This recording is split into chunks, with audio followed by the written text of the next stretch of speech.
Hello दोस्तों, कैसे हैं आप सभी। आशा करते होंगे स्वस्थ होंगे, मस्त होंगे और अपने पढ़ाई में लगे होंगे।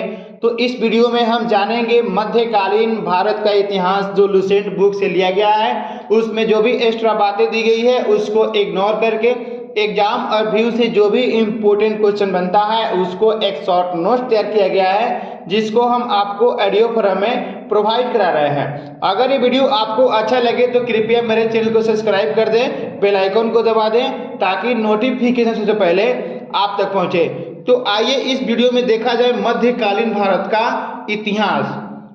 अरबों का भारत पर पहला सफल आक्रमण मोहम्मद बिन कासिम के नेतृत्व में होता है।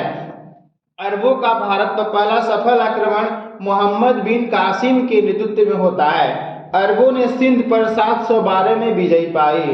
अरबों ने सिंध पर 712 ईस्वी में विजय पाई।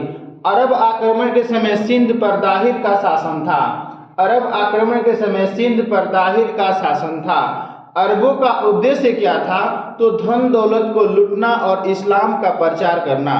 अरबों का उद्देश्य क्या था? तो धन दौलत को लूटना और इस्लाम का प्रचार करना। तो हम जानेंगे महमूद गजनबी के बारे में। महमूद गजनबी 932 ईस्वी में अल्तगीन नामक एक तुर्क सरदार गजनी साम्राज्य की स्थापना करता है। 932 ईस्वी में अल्तगीन नामक एक तुर्क सरदार गजनी साम्राज्य की स्थापना करता है और राजधानी को गजनी में ही रखता है। पुनः एक बार फिर सुने। 932 में अल्तगीन नामक एक तुर्क सरदार गजनी साम्राज्य की स्थापना करता है, राजधानी को गजनी में ही रखता है। प्रथम तुर्क आक्रमण के समय पंजाब में शाही वंश का शासक जयपाल का शासन था। प्रथम तुर्क आक्रमण के समय पंजाब में शाही वंश का शासक जयपाल था। महमूद गजनवी सुप्तगीन का पुत्र था। महमूद गजनी सुपुकदीन का पुत्र था। पिता के काल में महमूद गजनी खुरासान का शासक था। पिता के काल में महमूद गजनी खुरासान का शासक था। गजनी 27 वर्ष की अवस्था में गद्दी पर बैठ गया था। गजनी 27 वर्ष की अवस्था में गद्दी पर बैठ गया था। गजनी 17 बार भारत पर आक्रमण किया था। गजनी 17 बार भारत पर आक्रमण किया था। गजनी एक मूर्तिभंज आक्रमणकारी था। गजनी एक मूर्तिभंज आक्रमणकारी था। गजनी का भारत पर पहला आक्रमण 1000 ईस्वी में पेशावर के कुछ भाग पर अधिकार करके पुनः वापस हो गया। गजनी का भारत पर पहला आक्रमण 1000 ईस्वी में पेशावर के कुछ भाग पर अधिकार करके वापस हो गया।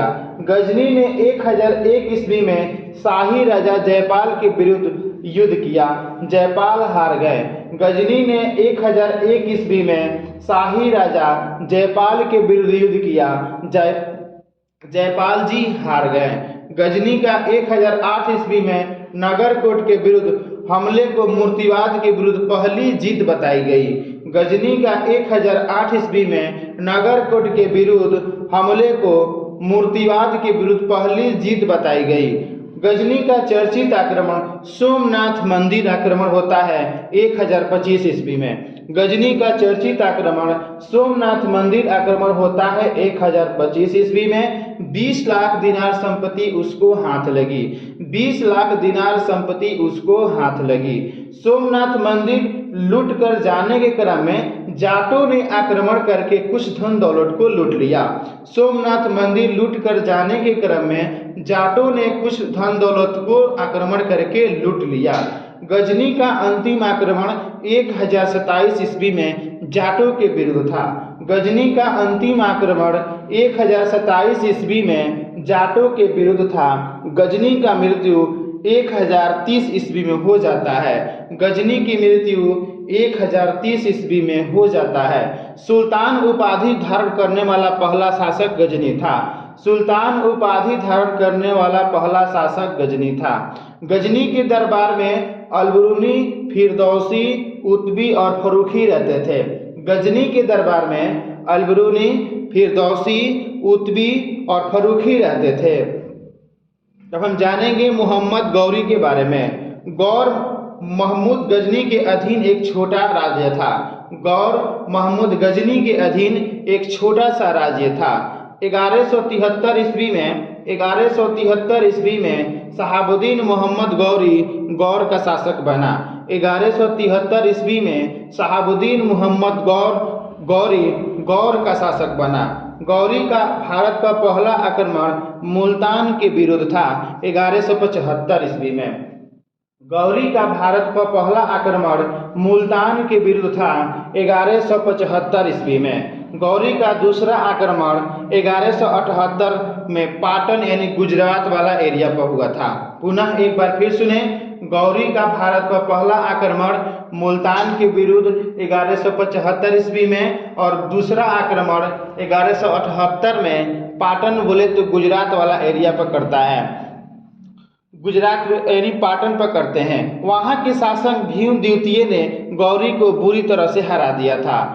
अर्थात गुजरात वाला जब एरिया पर यानी पाटन पर जब आक्रमण करते हैं दूसरा मोहम्मद गौरी, तो वहाँ के शासन कौन होते हैं? भीम द्वितीय। भीम द्वितीय ने गौरी को बुरा तरह से हरा देते हैं। अब हम जानेंगे मोहम्मद गौरी द्वारा लड़ा गया युद्ध। तराइन का प्रथम युद्ध गौरी और पृथ्वीराज चौहान के बीच होता है। 1191 ईस्वी में चौहान जीत जाते हैं। तराइन का द्वितीय युद्ध गौरी और पृथ्वीराज चौहान के बीच 1192 ईस्वी में गौरी जीत जाते हैं। चंदावर का युद्ध गौरी और जयचंद के बीच में होता है। 1194 में गौरी जीत जाते हैं। पुनः एक बार फिर सुने, मोहम्मद गौरी द्वारा लड़ा गया युद्ध तराइन का फर्स्ट युद्ध गौरी और पृथ्वीराज चौहान के बीच 1191 ईस्वी में चौहान जीत जाते हैं। तराइन का द्वितीय युद्ध गौरी और पृथ्वीराज चौहान के बीच 1192 ईस्वी में गौरी जीत जाते हैं। चंदावर का युद्ध गौरी और जयचंद के बीच 1194 ईस्वी में होता है और यहाँ पर भी गौरी जीत जाते हैं। मोहम्मद गौरी की हत्या 15 मार्च 1206 ईस्वी में होता है। मोहम्मद गौरी की हत्या 15 मार्च 1206 ईस्वी में होता है। अब हम जानेंगे सल्तनत काल। गुलाम वंश की स्थापना 1206 में कुतुबुद्दीन ऐबक ने किया था। गुलाम वंश की स्थापना 1206 में कुतुबुद्दीन ऐबक ने किया था और लाहौर में अपनी राजधानी बनाया। कुतुबुद्दीन ऐबक की राजधानी कहाँ थी? लाहौर। कुतुबुद्दीन ऐबक गौरी का गुलाम था। कुतुबुद्दीन ऐबक गौरी का गुलाम था। ऐबक का राज्याभिषेक 24 जून 1206 ईस्वी को हुआ था। ऐबक का राज्याभिषेक 24 जून 1206 ईस्वी को हुआ था। ऐबक का राज्याभिषेक 24 जून 1206 ईस्वी को हुआ था। कुतुब मीनार का नींव कुतुबुद्दीन ऐबक ने डाला था। कुतुब मीनार की नींव कुतुबुद्दीन ऐबक ने डाला था। दिल्ली का कुव्वत उल इस्लाम मस्जिद तथा 2.5 दिन अजमेर में 2.5 दिन का झोपड़ा कुतुबुद्दीन ऐबक ने बनवाया था। दिल्ली का कुव्वत उल इस्लाम मस्जिद और अजमेर में 2.5 दिन का झोपड़ा कुतुबुद्दीन ऐबक ने बनवाया था। कुतुबुद्दीन ऐबक को लाल बख्श के नाम से भी जाना जाता है। कुतुबुद्दीन ऐबक को लाल बख्श के नाम से भी जाना जाता है। लाल बख्श का मतलब होता है लाखों का दान करने वाला या लाखों का दान देने वाला। पुनः एक बार फिर सुने, कुतुबुद्दीन ऐबक को लाल बख्श कहा जाता है जिसका अर्थ होता है लाखों का दान देने वाला। ऐबक का सहायक सेनापति बख्तियार खिलजी था। ऐबक का सहायक सेनापति बख्तियार खिलजी था जो नालंदा विश्वविद्यालय को ध्वस्त किया। ऐबक का सहायक सेनापति बख्तियार खिलजी था जो नालंदा विश्वविद्यालय को ध्वस्त कर दिया। ऐबक की मृत्यु 1210 ईस्वी में चौगान खेलते समय घोड़ा से गिर जाने से हो जाता है। ऐबक की मृत्यु 1210 ईस्वी में चौगान खेलते समय घोड़ा से गिरने से हो जाता है और उसको लाहौर में ही दफना दिया जाता है। पुनः एक बार फिर सुने, ऐबक की मृत्यु 1210 ईस्वी में चौगान खेलते समय घोड़ा से गिरकर होता है और उनको दफनाया गया राजधानी लाहौर में ही। ऐबक का उत्तराधिकारी आराम शाह हुआ। ऐबक का उत्तराधिकारी आराम शाह हुआ जो सिर्फ 8 माह तक ही शासन कर पाया। पुनः एक बार फिर सुने, ऐबक का उत्तराधिकारी आराम शाह सिर्फ 8 महीना तक ही अपने शासन को चला पाया। आराम शाह की हत्या करके 1211 में दिल्ली की गद्दी पर इल्तुतमिश बैठ गया। आराम शाह की हत्या करके 1211 में दिल्ली की गद्दी पर इल्तुतमिश बैठ गया। इल्तुतमिश तुर्किस्तान का इलवरी तुर्क था। इल्तुतमिश तुर्किस्तान का इलवरी तुर्क था जो ऐबक का गुलाम एवं दामाद था। पुनः एक बार फिर सुने, इल्तुतमिश तुर्किस्तान का इलवरी तुर्क था, जो ऐबक का गुलाम एवं दामाद था। ऐबक के मृत्यु के समय वह बदायूं का शासक था। ऐबक का मृत्यु के समय वह बदायूं का शासक था। इल्तुतमिश राजधानी लाहौर से दिल्ली ला दिया। इल्तुतमिश ने राजधानी को लाहौर से दिल्ली ला दिया। इल्तुतमिश पहला शासक था जो बगदाद की खलीफा से सुल्तान पद की वैधानिक स्वीकृति प्राप्त की थी। इल्तुतमिश पहला शासक था जो बगदाद की खलीफा से सुल्तान पद की वैधानिक स्वीकृति प्राप्त किया था। इल्तुतमिश की भी मृत्यु हो जाता है 1236 ईस्वी में। इल्तुतमिश की भी मृत्यु हो जाता है 1236 ईस्वी में। इल्तुतमिश के बाद उसका पुत्र रुकनुद्दीन फिरोज गद्दी पर बैठता है, जो अयोग्य शासक के रूप में घोषित होता है। पुनः एक बार फिर सुने, इल्तुतमिश के बाद उसका पुत्र रुकनुद्दीन फिरोज गद्दी पर बैठता है, जो एक अयोग्य शासक था। प्रथम मुस्लिम शासिका रजिया बेगम, प्रथम मुस्लिम शासिका रजिया बेगम। रजिया की शादी होता है अल्तुनिया से। रजिया की शादी होता है अल्तुनिया से।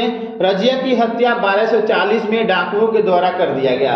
रजिया की हत्या 1240 में डाकुओं के द्वारा कर दिया जाता है। टोपी सीकर जीवन यापन करने वाला सुल्तान नसरुद्दीन महमूद था। टोपी सीकर जीवन यापन करने वाला सुल्तान नसरुद्दीन महमूद था। बलबन ने अपनी पुत्री की शादी नसरुद्दीन मोहम्मद से कर दी। बलबन ने अपनी पुत्री की शादी नसरुद्दीन मोहम्मद से कर दी। बलबन का वास्तविक नाम बहाउद्दीन था। बलबन का वास्तविक नाम बहाउद्दीन था। वह इल्तुतमिश का गुलाम था। तुर्कान ए चिहलगामी का विनाश किया था बलबन ने।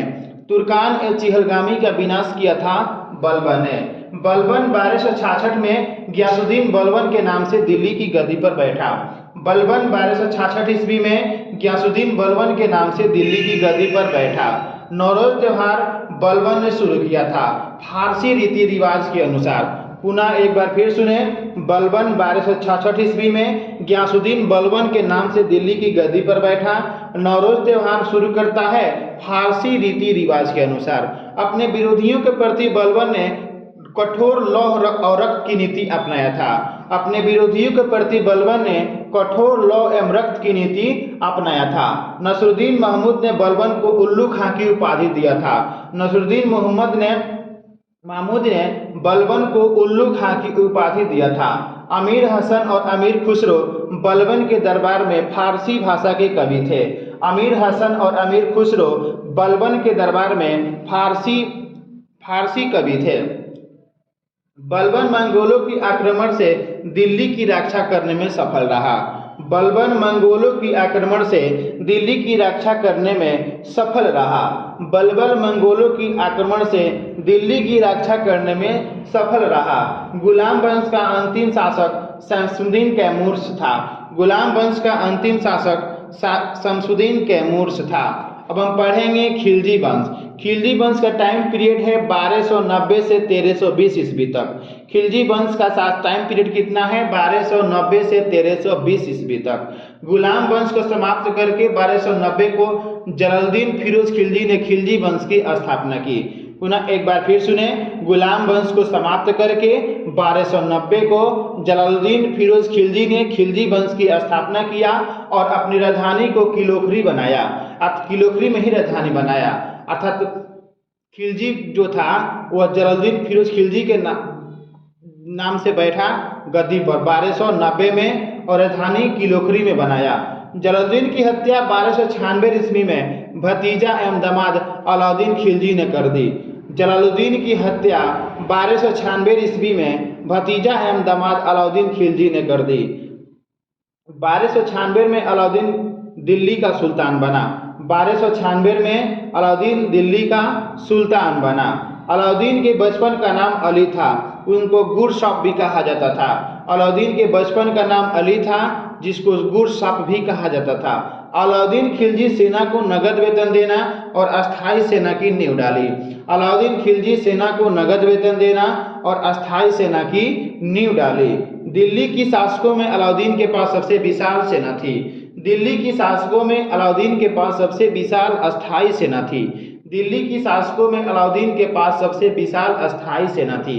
घोड़ा दागने और सैनिकों की हुलिया लिखने की प्रथा की शुरुआत अलाउद्दीन खिलजी ने किया था। घोड़ा दागने और सैनिकों का हुलिया लिखने की प्रथा की शुरुआत अलाउद्दीन खिलजी ने किया था। मूल्य नियंत्रण प्रणाली को दृढ़ता से लागू किया था अलाउद्दीन खिलजी ने। मूल्य नियंत्रण प्रणाली को दृढ़ता से लागू किया था अलाउद्दीन खिलजी ने। दक्षिण भारत की विजय के लिए अलाउद्दीन खिलजी ने मलिक कफूर को भेजा था। दक्षिण भारत की विजय के लिए अलाउद्दीन खिलजी ने मलिक कफूर को भेजा था। अलाई दरवाजा, सीरी का किला, हजार महल खंभा, जमायते खाना मस्जिद का निर्माण अलाउद्दीन खिलजी ने किया था। अलाई दरवाजा, सीरी का किला, हजार महल खंभा महल, जमायत खाना मस्जिद का निर्माण अलाउद्दीन खिलजी ने किया था। दैवीय अधिकार का सिद्धांत दिया था अलाउद्दीन ने। दैवीय अधिकार का सिद्धांत चलाया था अलाउद्दीन ने। अलाउद्दीन ने 2 नवीन कर लगाया था, चराई कर और गड़ी कर। अलाउद्दीन ने 2 नवीन कर लगाया था, चराई कर और गड़ी कर। तो चराई कर जो था ना वो दुधारू पशुओं पर था, और गड़ी कर जो था वह घर और झोपड़ियों पर था। पुनः एक बार फिर सुने, अलाउद्दीन के 2 नवीन टैक्स लगता है, चराई कर दुधारू पशु पर, गड़ी कर घर और झोपड़ियों पर लगता है। अलाउद्दीन के शासन काल में मंगोलों का 6 बार आक्रमण होता है। अलाउद्दीन के शासनकाल में मंगोलों का 6 बार आक्रमण होता है। अलाउद्दीन खिलजी की मृत्यु 1316 ईस्वी में हो जाता है। अलाउद्दीन खिलजी की मृत्यु 1316 ईस्वी में हो जाता है। कुतुबुद्दीन मुबारक खिलजी 1316 में दिल्ली की गद्दी पर बैठा। कुतुबुद्दीन मुबारक खिलजी 1316 ईस्वी में दिल्ली की गद्दी पर बैठा। मुबारक खिलजी कभी कभी दरबार में स्त्रियों को कपड़ा पहनकर भी आ जाया करता था। मुबारक खिलजी कभी कभी दरबार में स्त्रियों का कपड़ा पहनकर भी आ जाया करता था। मुबारक खान ने खलीफा की उपाधि धारण किया था। मुबारक खान ने खलीफा की उपाधि धारण किया था। मुबारक खान के वजीर खुसरो 1320 ईस्वी को मुबारक खान के वजीर खुसरो 1320 ईस्वी को हत्या करके दिल्ली की गद्दी पर बैठा। मुबारक खान के वजीर खुसरो 1320 ईस्वी को हत्या करके दिल्ली की गद्दी पर बैठा। अब हम जानेंगे तुगलक वंश। 1320 को खुसरो को हराकर गाजी मलिक या तुगलक गाजी ग्यासुद्दीन तुगलक के नाम से दिल्ली की गद्दी पर बैठा। संभवतः नहरों का निर्माण करने वाला पहला शासक ग्यासुद्दीन तुगलक था। संभवतः नहरों का निर्माण कराने वाला पहला शासक ग्यासुद्दीन तुगलक था। ग्यासुद्दीन तुगलक ने तुगलकाबाद नगर की स्थापना किया था।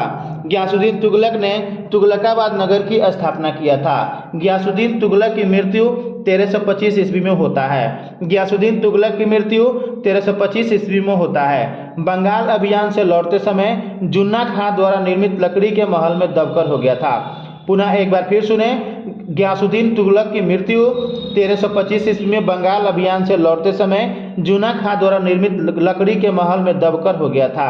तब जुन्ना खां मोहम्मद बिन तुगलक के नाम से दिल्ली की गद्दी पर बैठा। तब जुन्ना खां मोहम्मद बिन तुगलक के नाम से दिल्ली की गद्दी पर बैठा।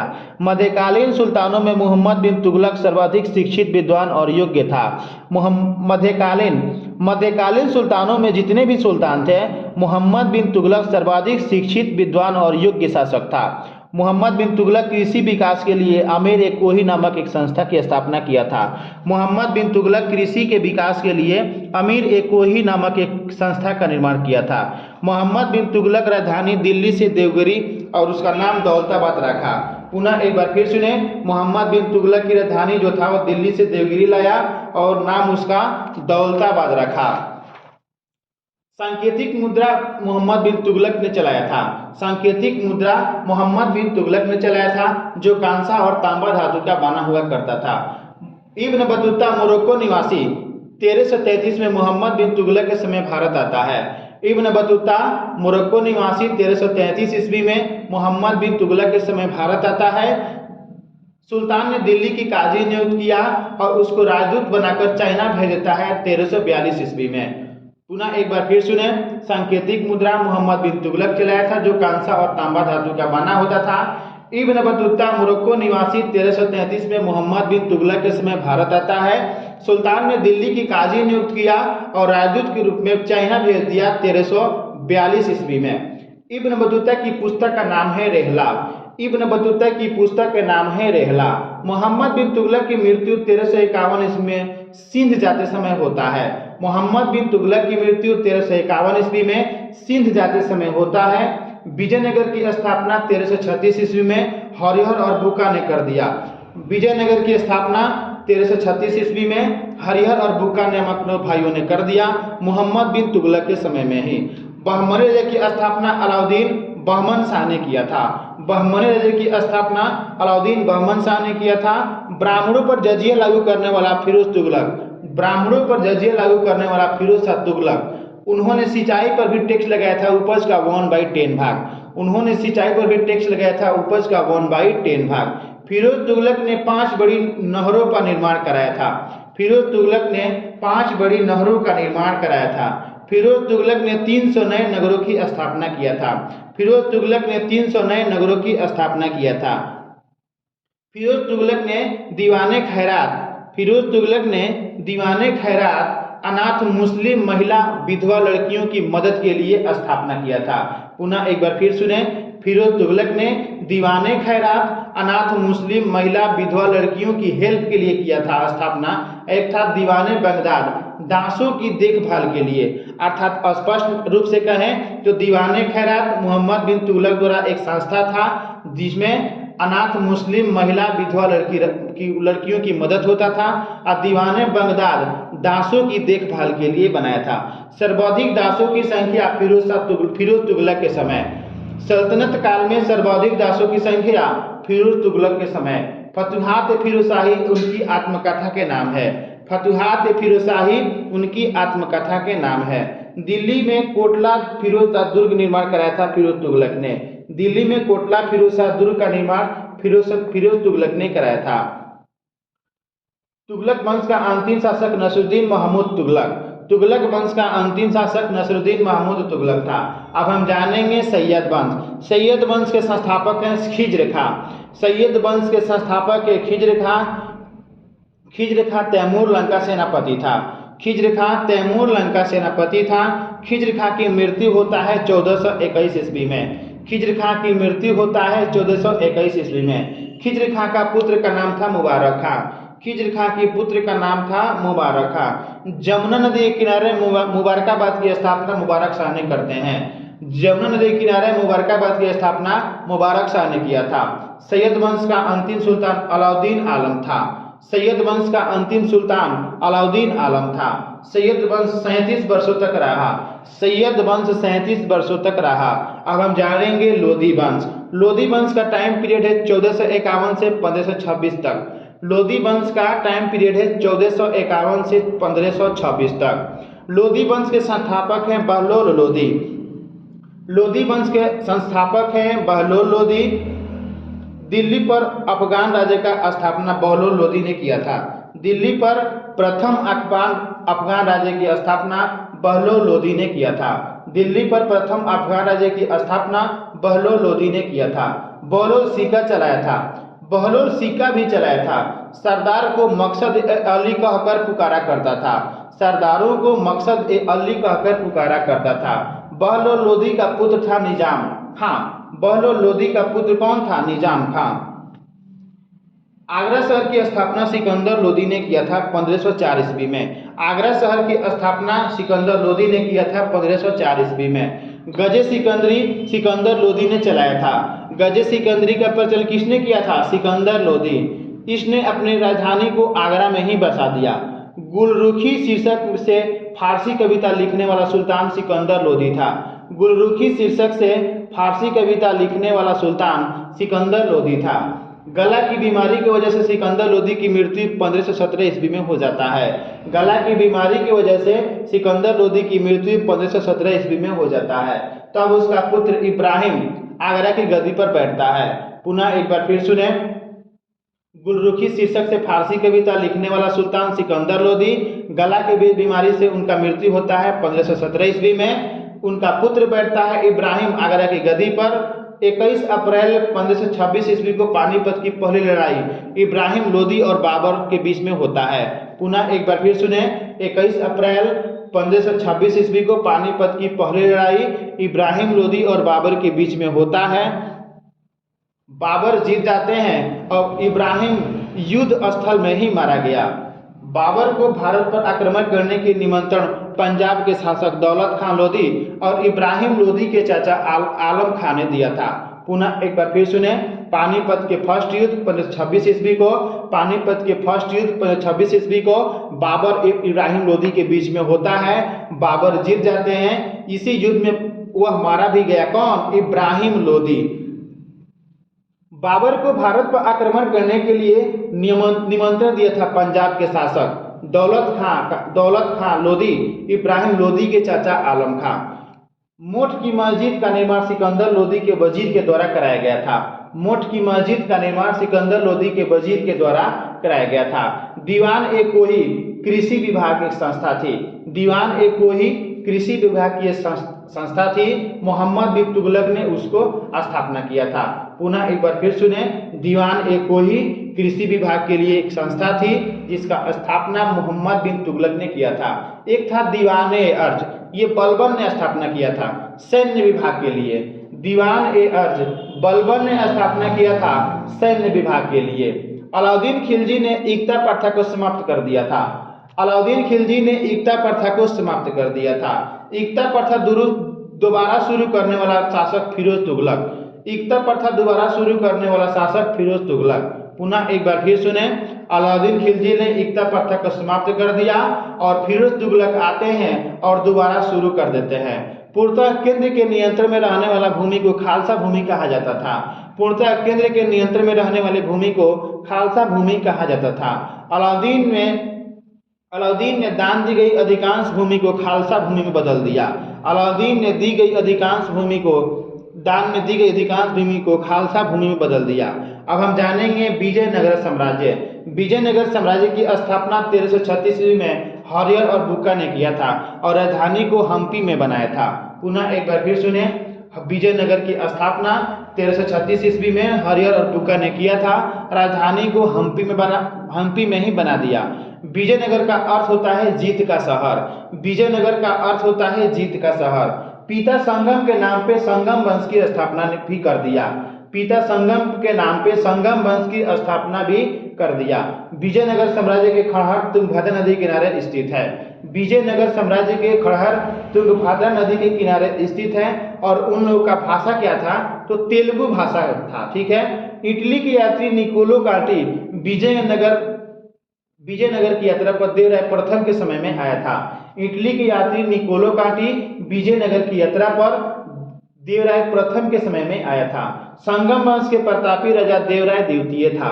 संगम वंश के प्रतापी राजा देवराय द्वितीय था। तुलु वंश का महान शासक कृष्णदेवराय था। तुलु वंश का महान शासक कृष्णदेवराय था। कृष्णदेवराय के दरबार में तेलुगु साहित्य के 8 कवि रहते थे जिसको हम अष्टदिग्गज के नाम से भी जानते हैं। पुनः एक बार फिर सुने, कृष्णदेव के दरबार में तेलुगु साहित्य के 8 कवि रहा करते थे जिसको हम अष्टदिग्गज के नाम से जानते हैं। तेलुगु साहित्य का क्लासिक युग भी कहा जाता है। तेलुगु साहित्य के क्लासिक युग भी कहा जाता है। हजारा और विठल स्वामी मंदिर का निर्माण कृष्णदेवराय ने कराया था। हजारा तथा विठल स्वामी मंदिर का निर्माण कृष्णदेवराय ने कराया था। तुलु वंश का अंतिम शासक सदाशिव था। तुलु वंश का अंतिम शासक सदाशिव था। तालिकोटा का युद्ध होता है 1565 ईस्वी में। तालिकोटा का युद्ध होता है 1565 ईस्वी में। विजयनगर का पतन होता है। अर्थात तालिकोटा के युद्ध में विजयनगर की पतन होता है 1565 ईस्वी में। तालिकोटा युद्ध में विजयनगर का नेतृत्व राम राय कर रहा था। तालिकोटा युद्ध में विजयनगर का नेतृत्व राम राय कर रहा था। विजयनगर के आय का बड़ा स्रोत लगान था। विजयनगर के आय का बड़ा स्रोत लगान था। विजयनगर में दास प्रथा प्रचलित थी। विजयनगर में दास प्रथा प्रचलित थी। मंदिर में रहने वाले स्त्रियों को देवदासी के नाम से जाना जाता था। मंदिर में रहने वाली स्त्रियों को देवदासी के रूप में जाना जाता था। हम जानेंगे बहमनी राज्य। बहमनी राज्य की स्थापना हसन गंगू जी करते हैं। बहमनी राज्य की स्थापना हसन गंगू जी करते हैं। अब हम पढ़ेंगे स्वतंत्र प्रांतीय राज्य। जौनपुर की स्थापना फिरोज शाह तुगलक भाई जौना खां की समृद्धि में करते हैं। जौनपुर की स्थापना फिरोज शाह तुगलक भाई जौना खान की समृद्धि में करते हैं। अटाला देवी मस्जिद का निर्माण इब्राहिम शाह ने कराया था। अटाला देवी मस्जिद का निर्माण इब्राहिम शाह ने कराया था। जामा मस्जिद का निर्माण हुसैन शाह सरकी, जामा मस्जिद का निर्माण हुसैन शाह सरकी ने कराया था। अब हम पढ़ेंगे कश्मीर के बारे में। कश्मीर में हिंदू राज्य की स्थापना सुहादेव ने किया था। कश्मीर में हिंदू राज्य की स्थापना सुहादेव ने किया था। सिकंदर शाह को बुज़-शिकन कहा गया। सिकंदर शाह को बुज़-शिकन कहा गया क्योंकि वो हिंदू मंदिर मूर्ति को तोड़ने के कारण। सिकंदर शाह को बुज़-शिकन क्यों कहा गया? पुनः एक बार फिर सुने। हिंदू मंदिर और मूर्तियों के तोड़ने के कारण सिकंदर शाह को बुज़-शिकन कहा गया। हिंदू मंदिर मूर्ति को तोड़ने के कारण सिकंदर शाह को बुज़-शिकन कहा गया। कश्मीर का अकबर, कश्मीर का अकबर जैनुल आबदीन को कहा जाता है। कश्मीर का अकबर जैनुल आबदीन को कहा जाता है। हम जानेंगे बंगाल के बारे में। बाबर के आक्रमण के समय बंगाल का शासक नुसरत शाह था। बाबर के आक्रमण के समय बंगाल का शासक नुसरत शाह था। बाज बहादुर रूपमती महल का निर्माण नसरुद्दीन शाह ने कराया था। पुनः एक बार फिर सुने। बाबर के आक्रमण के समय बंगाल का शासक नुसरत शाह था। बाज बहादुर और रूपमती महल का निर्माण नसरुद्दीन शाह ने कराया था। गुजरात का प्रसिद्ध शासक महमूद बेगड़ा था। गुजरात का प्रसिद्ध शासक महमूद बेगड़ा था। चित्तौड़ के विजय स्तंभ राणा कुंभा ने बनवाया था। चित्तौड़ में विजय स्तंभ का निर्माण राणा कुंभा ने कराया था। खानवा का युद्ध 1527 ईस्वी में, खानवा का युद्ध 1527 ईस्वी में बाबर और राणा सांगा के बीच में होता है। पुनः एक बार फिर सुने। खानवा का युद्ध 1527 ईस्वी में बाबर और राणा सांगा के बीच में होता है। बाबर जीत जाते हैं और इसी युद्ध में बाबर ने जिहाद का नारा लगाया था। हल्दी घाटी के युद्ध 1576 ईस्वी में राणा प्रताप और अकबर के बीच में होता है। हल्दी घाटी का युद्ध 1576 ईस्वी में राणा प्रताप और अकबर के बीच में होता है। अकबर जीत जाते हैं। मेवाड़ की राजधानी चित्तौड़ थी। मेवाड़ की राजधानी चित्तौड़ थी। अब हम देखेंगे खानदेश। खानदेश 1382 में स्थापित नर्मदा और ताप्ती नदी के बीच में होता है। राजधानी बुरहानपुर। सैनिक मुख्यालय असीरगढ़ में बनाया गया था। पुनः एक बार फिर सुने। खानदेश स्थापित होता है 1382 ईस्वी में नर्मदा और ताप्ती नदी के बीच में। राजधानी बुरहानपुर, सैनिक मुख्यालय असीरगढ़ में था। अब हम जानेंगे सूफी आंदोलन। बाबा फरीद की रचना गुरु ग्रंथ साहिब में शामिल है। बाबा फरीद की रचना गुरु ग्रंथ साहिब में शामिल है। बाबा फरीद के दो शिष्य थे, निजामुद्दीन औलिया और अलाउद्दीन साबिर। बाबा फरीद के दो शिष्य थे, निजामुद्दीन औलिया और अलाउद्दीन साबिर। निजामुद्दीन औलिया दिल्ली के 7 सुल्तानों की शासन देखा था। निजामुद्दीन औलिया दिल्ली के 7 सुल्तानों की शासन देखा था। सतारी सिलसिला अब्दुल सतारी सेंटर था बिहार में। सतारी सिलसिला किसने चलाया था? अब्दुल्ला सतारी, जिसका सेंटर था बिहार में। अब जानेंगे भक्ति आंदोलन। 6ठी शताब्दी में तमिल क्षेत्र से शुरू होता है। 6ठी शताब्दी में तमिल क्षेत्र से शुरू होता है भक्ति आंदोलन। कर्नाटक से महाराष्ट्र तक फैल जाता है। भक्ति आंदोलन को दक्षिण भारत से उत्तर भारत में रामानंद ने लाया था। पुनः एक बार फिर सुने। भक्ति आंदोलन 6ठी शताब्दी में शुरू होता है तमिल क्षेत्र से, कर्नाटक से महाराष्ट्र तक फैल जाता है। भक्ति आंदोलन को दक्षिण भारत से उत्तर में रामानंद ने लाया था। रामानुजाचार्य विशिष्ट द्वैतवाद। रामानुजाचार्य विशिष्ट द्वैतवाद। माधवाचार्य द्वैतवाद। माधवाचार्य द्वैतवाद। विष्णु स्वामी शुद्ध द्वैतवाद। विष्णु स्वामी शुद्ध द्वैतवाद। हम जानेंगे भक्ति आंदोलन के संत।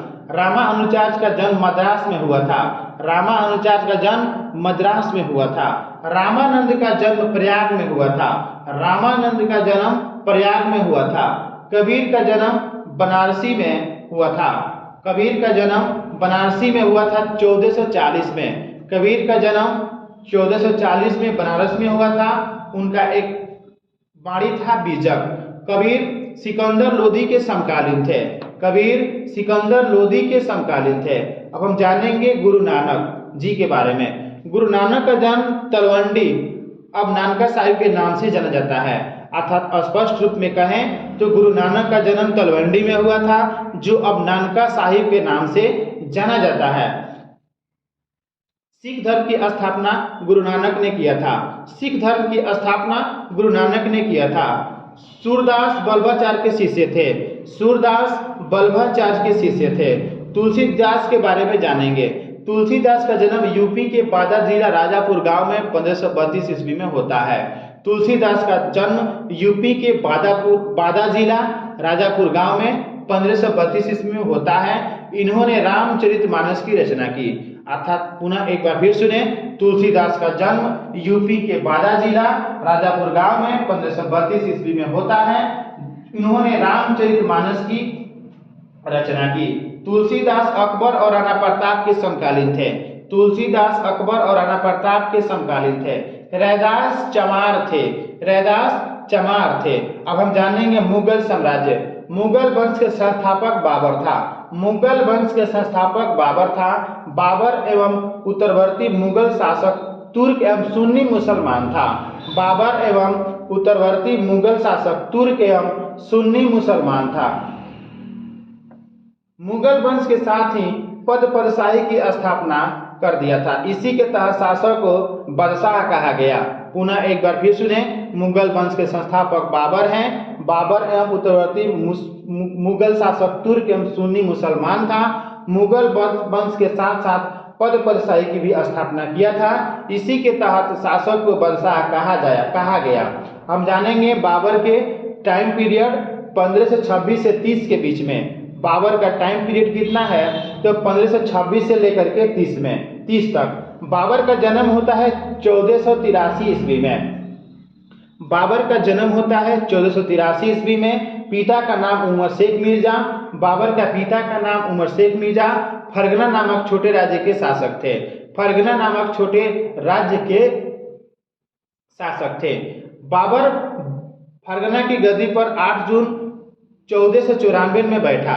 बाबर फरगना की गद्दी पर 8 जून 1494 ईस्वी में बैठा। बाबर ने 1507 में बादशाह की उपाधि धारण की। बाबर ने 1507 में बादशाह की उपाधि धारण की। बाबर के 4 पुत्र थे। बाबर के 4 पुत्र थे। हुमायूं, कमरान, असगरी, हिंदाल। बाबर के 4 पुत्र थे। हुमायूं, कमरान, असगरी, हिंदाल। बाबर 5 बार भारत पर आक्रमण किया था। बाबर 5 बार भारत पर आक्रमण किया था। पहला था 1519 ईस्वी में यूसुफ जाई जाति के विरुद्ध। पुनः एक बार फिर सुने, बाबर भारत पर 5 बार आक्रमण किया था और उसका पहला आक्रमण था 1519 ईस्वी में यूसुफ जाई जाति के विरुद्ध। बाजार और भेड़ा को अपने अधिकार में मिला लिया। पानीपत का प्रथम युद्ध बाबर ने तुगलकनामा युद्ध और तोपखाने का यूज किया था। पानीपत के प्रथम युद्ध में बाबर ने तुगलकनामा युद्ध नीति और तोपखाने का यूज किया था। बाबर के निशानेबाज कौन कौन थे? तो उस्ताद अली और मुस्तफा, जिन्होंने पानीपत के प्रथम युद्ध में भाग लिया। बाबर के निशानेबाज थे उस्ताद अली और मुस्तफा। पानीपत के युद्ध में प्रथम युद्ध में भाग लिया। पानीपत के प्रथम युद्ध 21 अप्रैल 1526 ईस्वी को। पानीपत का प्रथम युद्ध 21 अप्रैल 1526 ईस्वी को इब्राहिम लोदी और बाबर के बीच में होता है। बाबर जीत जाते हैं। खानवा का युद्ध 17 मार्च 1527 ईस्वी को राणा संगा और बाबर के बीच में होता है।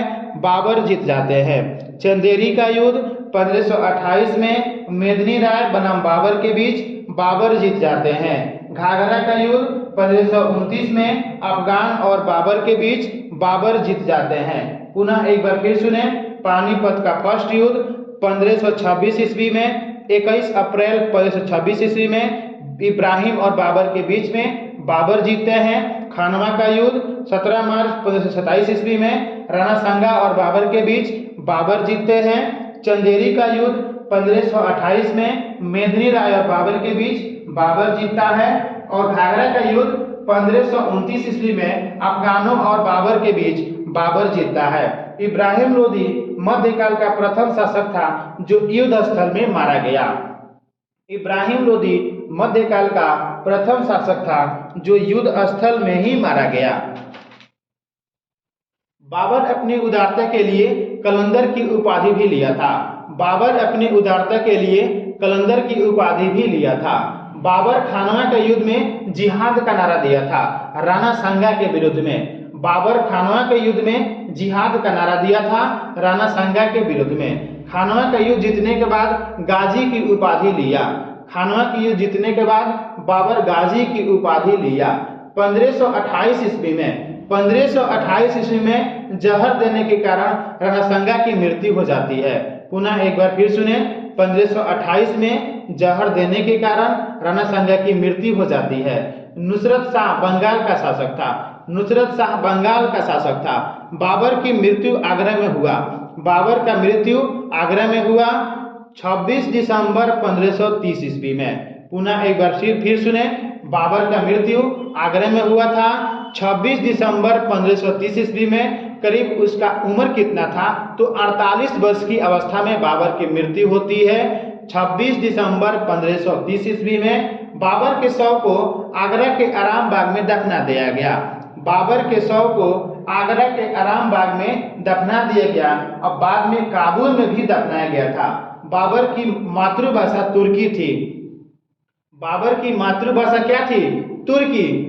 हालांकि वह अरबी और फारसी भी जानता था। बाबर की मातृभाषा तुर्की था, लेकिन वह फारसी और अरबी भाषा भी जानता था। बाबर की आत्मकथा बाबरनामा तुर्की भाषा में था। बाबर की आत्मकथा बाबरनामा तुर्की भाषा में था।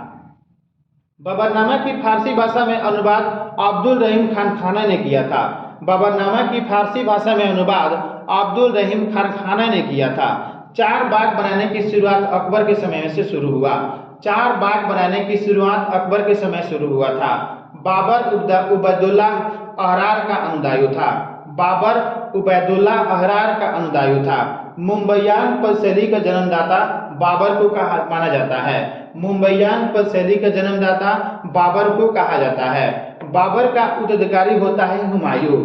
बाबर का उत्तराधिकारी होता है हुमायूं, जिसका टाइम पीरियड होता है 1530 से 1556 ईस्वी तक।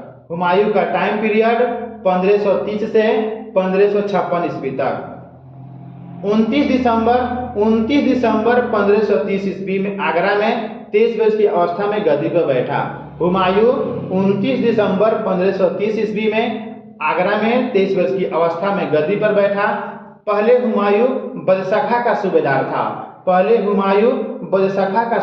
था। 1533 में हुमायूं ने दीन पनाह नगर की स्थापना की।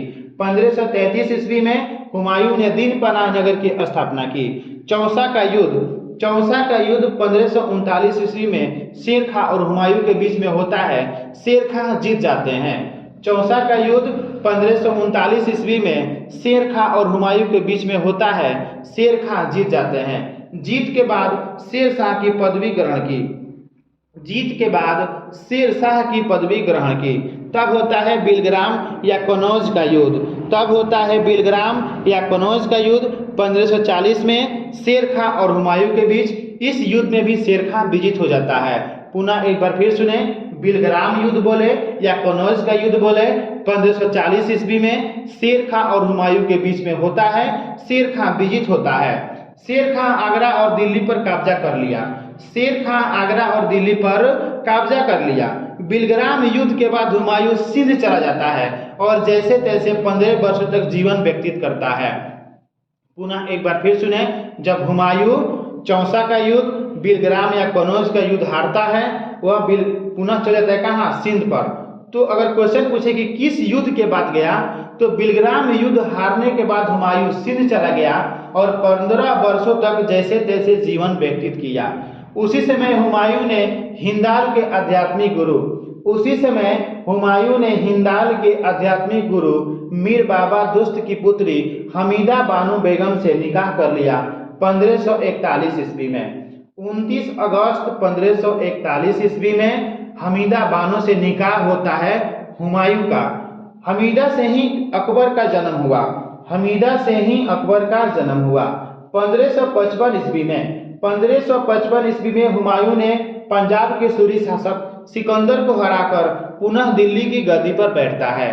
1555 ईस्वी में हुमायूं ने पंजाब के सूरी शासक सिकंदर को हराकर पुनः दिल्ली की गद्दी पर बैठता है। 1 जनवरी 1556 ईस्वी को 1 जनवरी 1556 ईस्वी को दीनपना भवन में स्थित पुस्तकालय की सीढ़ी से गिरकर हुमायूं की मौत हो जाती है। 1 जनवरी 1556 ईस्वी को दीनपना भवन में स्थित पुस्तकालय की सीढ़ी से गिरकर हुमायूं की मृत्यु हो जाता है। हुमायूंनामा गुलबदन बेगम ने लिखी थी। हुमायूंनामा की रचना गुलबदन बेगम ने की थी। हुमायूं ज्योतिष पर विश्वास करता था, इसलिए वह 7 दिन सप्ताह के 7 रंग का कपड़ा पहना करता था। पुनः एक बार फिर सुने, हुमायूं ज्योतिष पर विश्वास करता था, इसलिए वह सप्ताह के 7 दिन अलग अलग रंगों का कपड़ा पहना करता था। हुमायूं के द्वारा लड़े गए युद्ध के बारे में देखेंगे। देवरा का युद्ध होता है 1531 ईस्वी में।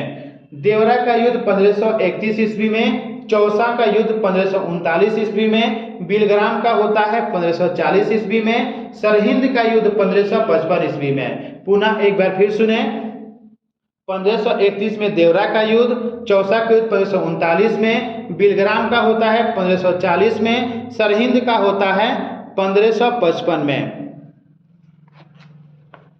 अब शेरशाह के बारे में जानेंगे। सूर्यवंश के संस्थापक शेरशाह सूरी था। सूर्यवंश का संस्थापक शेरशाह सूरी था। बचपन का नाम फरीद खां था।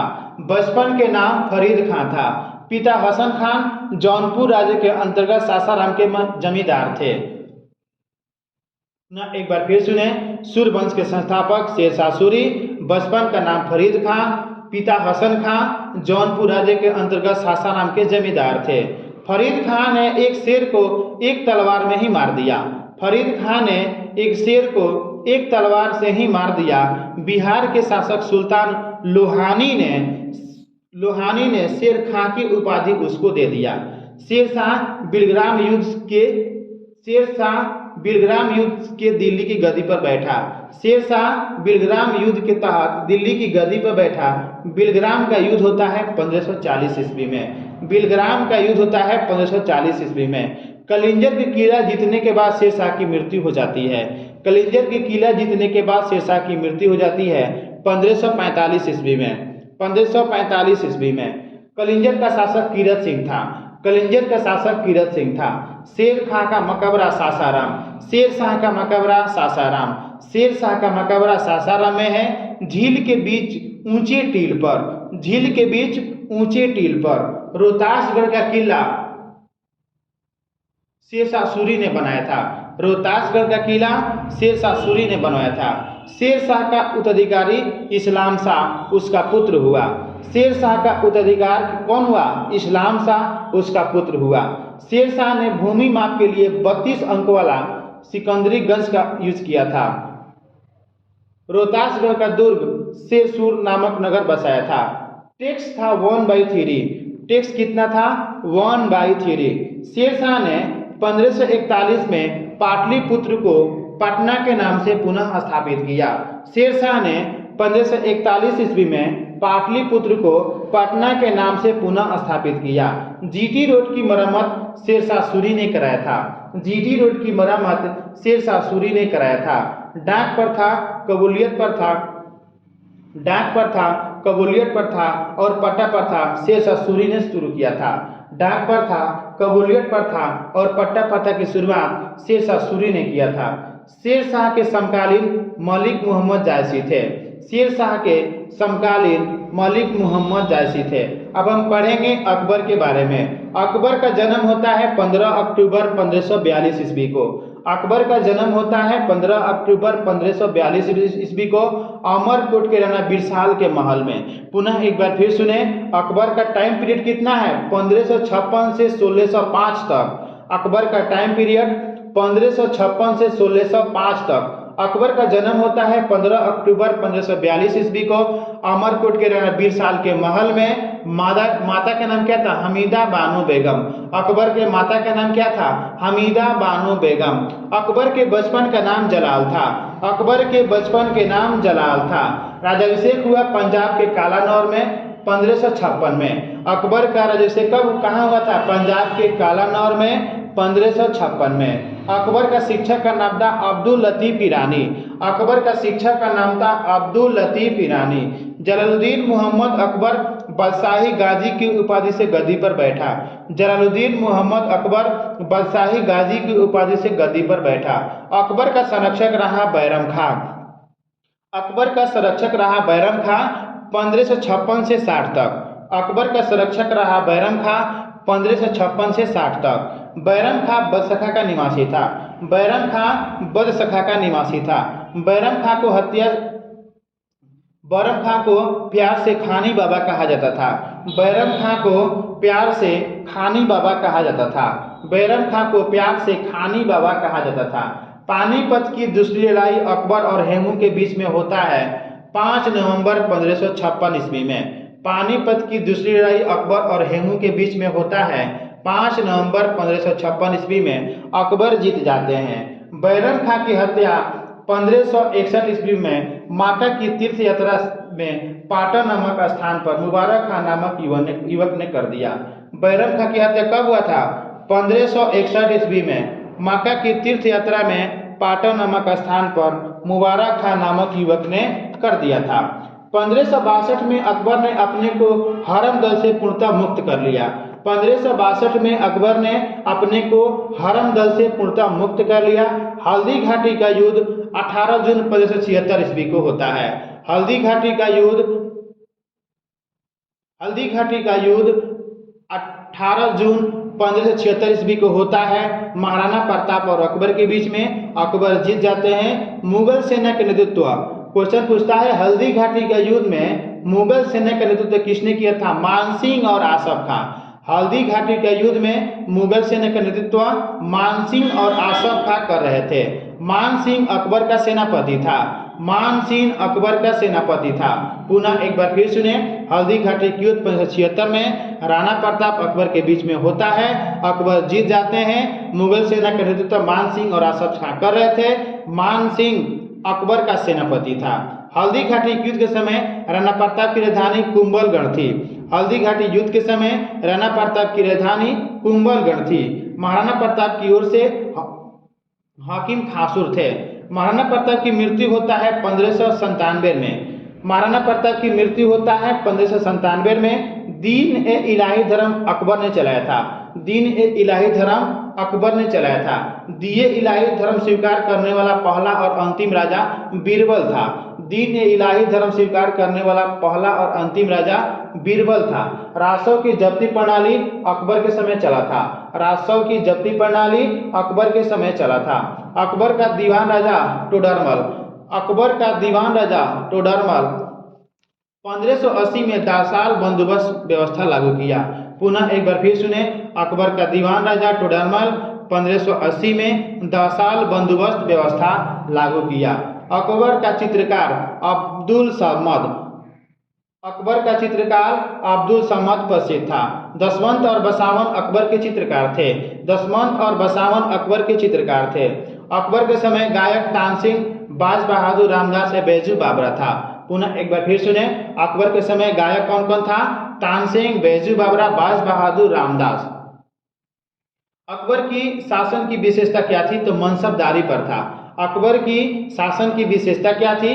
मनसबदारी प्रथा। अकबर के समकालीन सूफी संत सलीम चिश्ती थे। अकबर के समकालीन सूफी संत सलीम चिश्ती थे।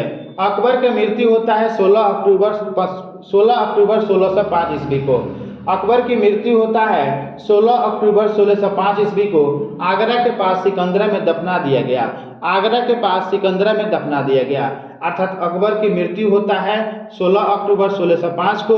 आगरा के पास सिकंदरा में दफना दिया जाता है। अकबर के समय 9 रत्न थे। अकबर के समय 9 रत्न थे। बुलंद दरवाजा, जोधाबाई का महल, इबादत खाना, इलाहाबाद का किला, लाहौर का किला अकबर ने बनवाया था। अकबर का बड़ा भाई का नाम क्या था? फैजी। अकबर का बड़ा भाई का नाम था फैजी। अकबर के दरबार में राजकवि थे। फैजी अकबर के दरबार में राजकवि थे जो अकबर के बड़े भाई थे। अकबरनामा अबुल फजल ने लिखे थे। अकबरनामा अबुल फजल ने लिखे थे। दिए इलाही धर्म का पुरोहित थे कौन? अबुल फजल। तानसेन का जन्म 1506 ईस्वी में ग्वालियर में ब्राह्मण परिवार में हुआ था। तानसेन का जन्म 1506 ईस्वी में ग्वालियर में ब्राह्मण परिवार में हुआ था। उनका असली नाम तनु पांडे था। तानसेन का असली नाम असली नाम रामतनु पांडे था। उनका कृतियां हैं, क्या कृतियां हैं? तो मियाँ की टोड़ी, मियाँ की मल्हार, मियाँ का सरंग। तानसेन का कृति है मियाँ की टोड़ी, मियाँ की मल्हार, मियाँ का सरंग। अकबर ने तानसेन की उपाधि दिया था कट्ठा भर बाड़ी बिलास। अकबर ने तानसेन की उपाधि दिया था कट्ठा भर बाड़ी बिलास। अकबर ने भगवान दास को उपाधि दिया था अमीर उल उमरा। अकबर ने भगवान दास को उपाधि दिया था अमीर उल उमरा। यूसुफजाई विद्रोह दबाने के क्रम में बीरबल की हत्या हो जाती है। यूसुफजाई विद्रोह दबाने के क्रम में बीरबल की हत्या हो जाती है। 1602 ईस्वी में सलीम बोले तो जहांगीर के निर्देश पर 1602 ईस्वी में सलीम बोले तो जहांगीर के निर्देश पर अब्बुल फजल को वीर सिंह बुंदेला ने मार दिया। 1602 ईस्वी में सलीम बोले तो जहांगीर के निर्देश पर अब्बुल फजल को वीर सिंह बुंदेला ने मार दिया। दक्षिण से आगरा की तरफ वह आ रहा था। दक्षिण से आगरा की तरफ वह आ रहा था। अनुवाद विभाग की स्थापना अकबर ने किया था। अनुवाद विभाग की स्थापना अकबर ने किया था। महाभारत का फारसी अनुवाद रज्मनामा कहलाया, जो युद्ध की पुस्तक भी है। महाभारत का फारसी अनुवाद रज्मनामा कहलाया। हिंदी साहित्य का स्वर्ण युग अकबर के समय को कहा गया। हिंदी साहित्य का स्वर्ण युग अकबर के समय को कहा गया। बुलंद दरवाजा का निर्माण अकबर ने कराया था गुजरात विजय के उपलक्ष्य में। बुलंद दरवाजा का निर्माण अकबर ने कराया था गुजरात विजय के उपलक्ष्य में। चार बाग बनाने की परंपरा अकबर के समय प्रचलित हुआ। चार बाग बनाने की परंपरा अकबर के समय प्रचलित हुआ। मुगलों की राजकीय भाषा फारसी थी। मुगलों की राजकीय भाषा फारसी थी। अकबर नगाड़ा बजाता था। अकबर नगाड़ा बजाता था। अब हम जानेंगे जहांगीर के बारे में। जहांगीर का टाइम पीरियड है 1605 से 1627 ईस्वी तक। अकबर का उत्तराधिकारी हुआ सलीम। अकबर का उत्तराधिकारी हुआ सलीम 1605 में गद्दी पर बैठा। जहांगीर का जन्म हुआ था। जहांगीर का जन्म 30 अगस्त 1569 ईस्वी को हुआ था। जहांगीर का जन्म 30 अगस्त 1569 ईस्वी को हुआ था। अकबर ने पुत्र सलीम का नाम सूफी संत शेख सलीम चिश्ती के नाम पर रखा था। अकबर ने पुत्र सलीम का नाम सूफी संत शेख सलीम चिश्ती के नाम पर रखा था। जहांगीर को न्याय की जंजीर के लिए याद किया जाता था और वह सोना से बना हुआ करता था। पुनः एक बार फिर सुने, जहांगीर को न्याय की जंजीर के लिए याद किया जाता था जो सोना का बना था। जहांगीर की आत्मकथा का नाम है तुझके जहांगीरी। जहांगीर की आत्मकथा का नाम क्या है? तुझके जहांगीरी। पूरा किया था मौत बीखा। तुझके जहांगीरी का पूरा किसने किया था? मौत बीखा। जहांगीर का बड़ा बेटा था खुसरो। जहांगीर का सबसे बड़ा बेटा का नाम क्या था? खुसरो। खुसरो पिता जहांगीर के खिलाफ विद्रोह कर दिया 1606 ईस्वी में। 1606 ईस्वी में खुसरो पिता जहांगीर के खिलाफ विद्रोह कर दिया 1606 में। खुसरो तो जहांगीर के बीच युद्ध होता है जलंधर के पास भैरावल नामक स्थान पर।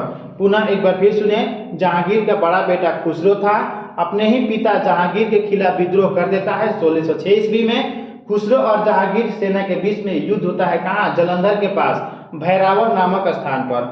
खुसरो को पकड़ के कैद में डाल दिया जाता है। खुसरो को पकड़कर कैद में डाल दिया जाता है। खुसरो की मदद की किसने? तो अर्जुन देव, सिखों के 5वें गुरु। खुसरो को पकड़कर कैद में डाल दिया जाता है और खुसरो की मदद किया था किसने? सिखों के 5वें गुरु अर्जुन देव। खुसरो की मदद किसने किया था? सिखों के 5वें गुरु अर्जुन देव।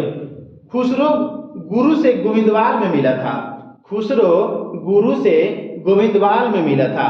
खुसरो की सहायता देने के कारण जहांगीर ने सिखों के 5वें गुरु अर्जुन देव को फांसी दिलवा दी। खुसरो की सहायता देने के कारण जहांगीर ने अर्जुन देव को फांसी दिलवा दी। अहमदनगर के वजीर मलिक अंबर के विरुद्ध सफलता से खुश होकर, पुनः एक बार फिर सुने, खुसरो की सहायता देने के कारण जहांगीर ने अर्जुन देव को फांसी दिलवा दिया।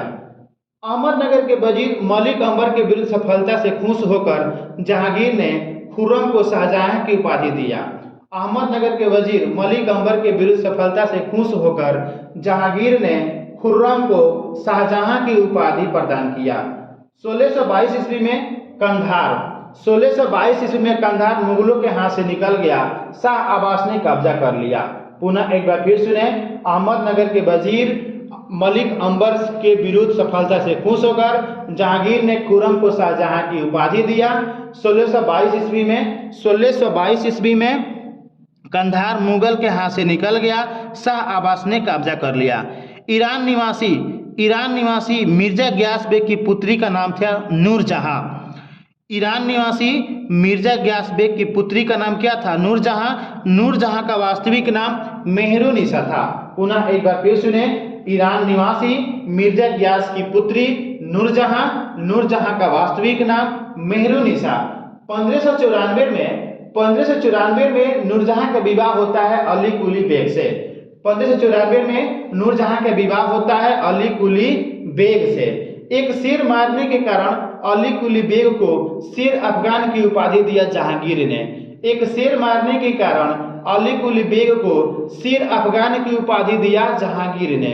1607 में शेर अफगान की मृत्यु हो जाता है, अर्थात नूरजहां का विवाह अली कुली से होता है 1594 में। अली कुली बेग की मृत्यु होता है 1607 ईस्वी में।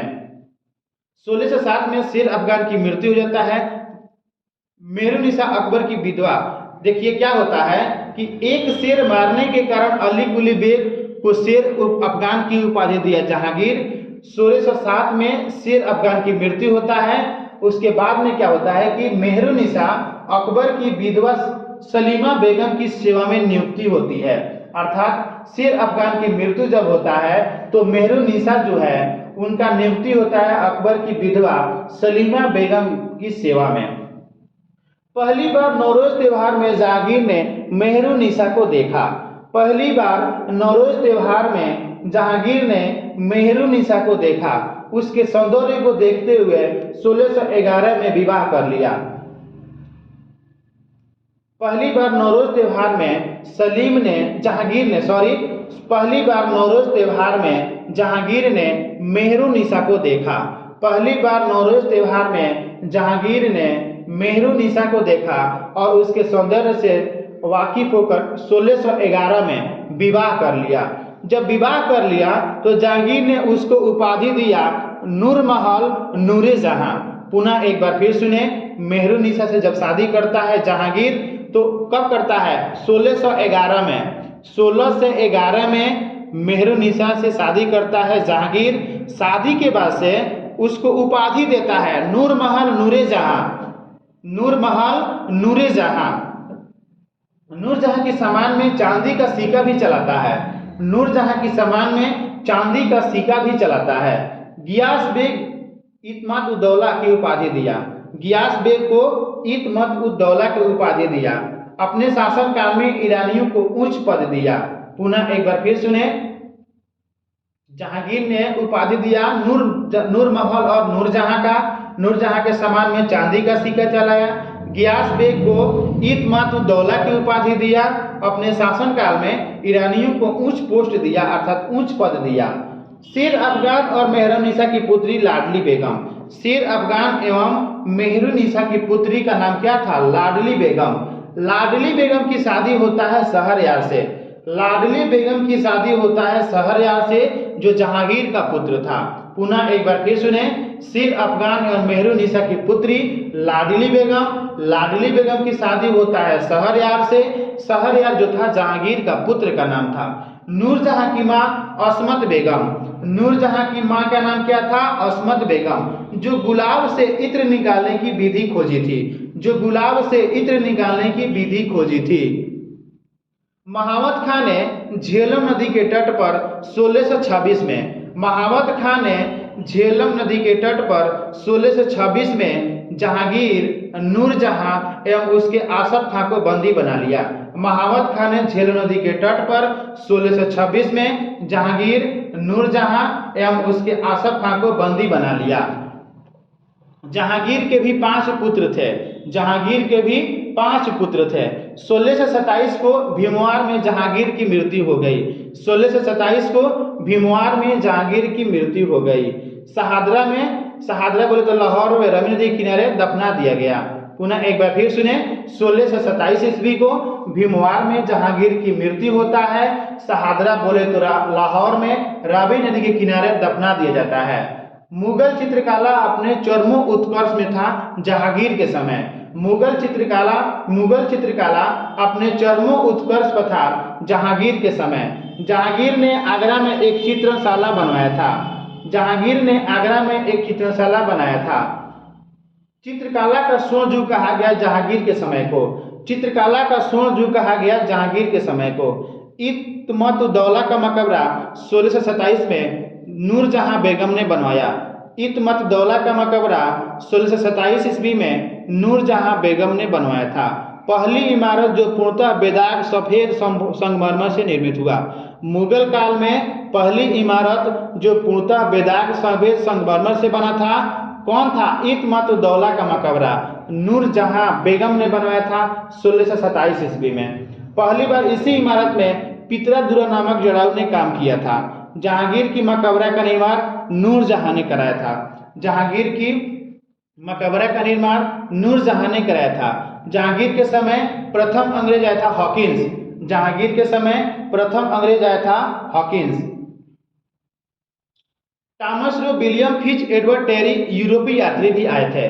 Thomas Roe, William Finch, Edward Terry यूरोपीय यात्री भी आए थे। हम जानेंगे अब शाहजहां के। तो शाहजहां के जो टाइम पीरियड है वो 1627 से 1657 तक है। शाहजहां के टाइम पीरियड है 1627 से 1657 तक। जहांगीर के बाद शाहजहां बैठा सिंहासन पर। जहांगीर के बाद शाहजहां बैठा सिंहासन पर। जोधपुर के राजा उदय सिंह की पुत्री जगत गोसाई। जोधपुर के राजा उदय सिंह की पुत्री कौन थी? जगत गोसाई। 1592 में जगत गोसाई के गर्भ से खुर्रम बोले तो शाहजहां का जन्म होता है लाहौर में। पुनः एक बार फिर सुने, जोधपुर के राजा उदय सिंह की पुत्री जगत गोसाई। 1592 में जगत गोसाई के गर्भ से खुर्रम बोले तो शाहजहां का जन्म होता है लाहौर में। 1592 में। पुनः एक बार फिर सुने, जोधपुर के राजा उदय सिंह की पुत्री जगत गोसाई 1592 में जगत गोसाई के गर्भ से खुर्रम बोले तो शाहजहां का जन्म होता है लाहौर में। 1612 में खुर्रम का विवाह होता है अर्जुमन बानो बेगम से। 1612 में खुर्रम का विवाह होता है अर्जुमन बानो बेगम से। 1631 में प्रसव पीड़ा से मृत्यु हो जाता है उसका।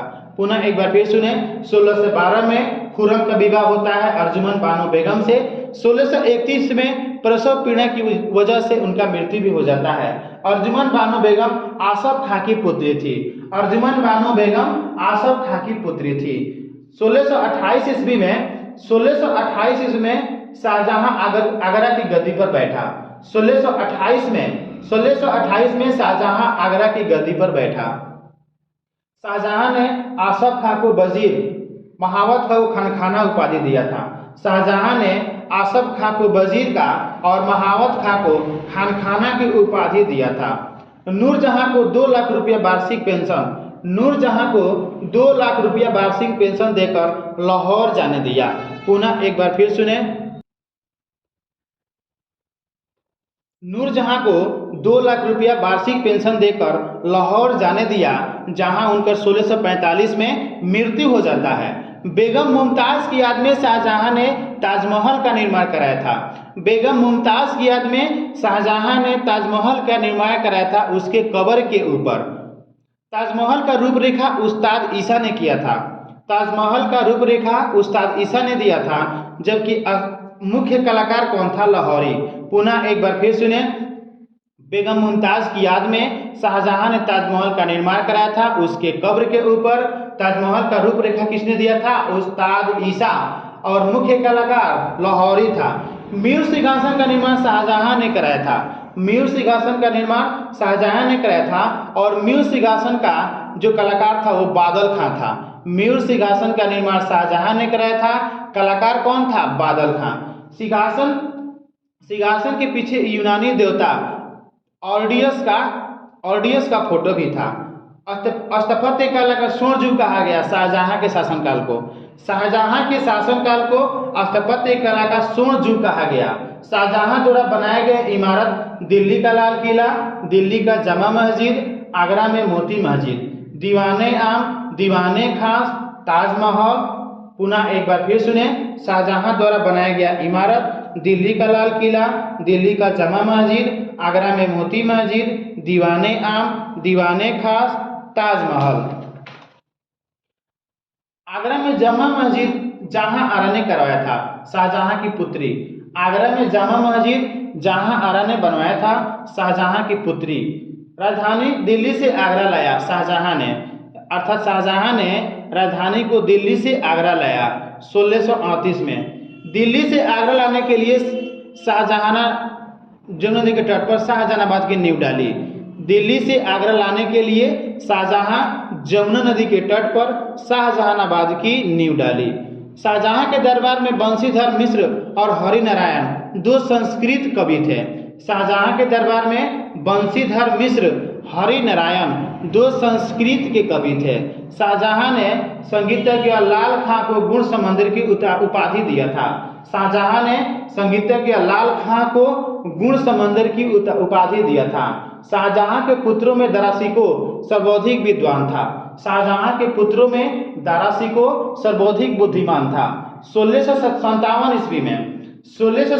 ईस्वी में शाहजहां की बीमार और मृत्यु की अफवाह फैलता है। 1657 ईस्वी में शाहजहां की बीमार और मृत्यु का अफवाह फैल जाता है। इसी बीच उत्तराधिकारी को लेकर युद्ध शुरू हो गया उनके पुत्रों के बीच में। तो 15 अप्रैल 1658 ईस्वी को 15 अप्रैल 1658 ईस्वी को धर्मठ का युद्ध होता है। 15 अप्रैल 1658 को 15 अप्रैल 1658 ईस्वी को धर्मठ का युद्ध होता है दारा और औरंगजेब के बीच में। दारा हार जाता है, औरंगजेब जीत जाता है। पुनः होता है 29 मई 1658 को सामूगढ़ का युद्ध। 29 मई 1658 ईस्वी को सामूगढ़ का युद्ध होता है पुनः दारा और औरंगजेब के बीच में। पुनः दारा हारता है, औरंगजेब जीत जाते हैं। उत्तराधिकार का अंतिम होता है देवराई घाटी में युद्ध। उत्तराधिकार का अंतिम युद्ध कौन था? देवराई घाटी वाला युद्ध। वो युद्ध होता है मार्च 1659 ईस्वी में दारा और औरंगजेब के बीच में। पुनः दारा हार गया। पुनः एक बार फिर सुने, शॉर्टकट में बोला जाए तो धर्मठ का युद्ध 1658 में औरंगजेब और दारा के बीच में दारा हार गया। 1658 में ही सामूगढ़ का युद्ध होता है दारा औरंगजेब के बीच में, दारा हार जाता है। और पुनः अंतिम उत्तराधिकार का युद्ध होता है देवराई घाटी में 1659 ईस्वी में दारा और औरंगजेब के बीच में। पुनः दारा हार गया। इसी युद्ध के हार के कारण इस्लाम धर्म की अवहेलना के कारण 30 अगस्त 1659 ईस्वी को हत्या कर दी गई। शाह बुलंद इकबाल दारा शिकोह को कहा जाता था। शाह बुलंद इकबाल दारा शिकोह को कहा जाता था। अब जानेंगे औरंगजेब का जन्म हुआ था दोहात गुजरात में। औरंगजेब का जन्म हुआ था दोहात गुजरात में 1618 ईस्वी को। 1618 ईस्वी को औरंगजेब का जन्म होता है दोहात बोले तो गुजरात में। इसका अधिकांश समय नूरजहां के पास बीता था बचपना में। 1658 को औरंगजेब ने शाहजहां को बंदी बना लिया। 1658 को औरंगजेब ने शाहजहां को बंदी बना लिया तथा आगरा के किला में कैद कर लिया और वह कैदी जीवन के रूप में 8 वर्षों तक रहा।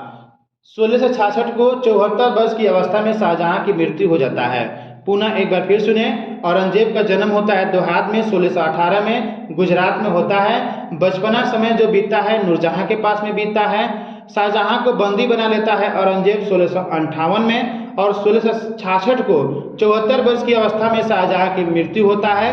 कैदी जीवन के रूप में 8 वर्षों तक रहा कौन? शाहजहां। हम जानेंगे औरंगजेब के समय अभी भी बताए हैं कि औरंगजेब का जन्म हुआ था 1618 में दोहात बोले तो गुजरात में। बचपना का अधिकांश समय नूरजहां के पास बीता।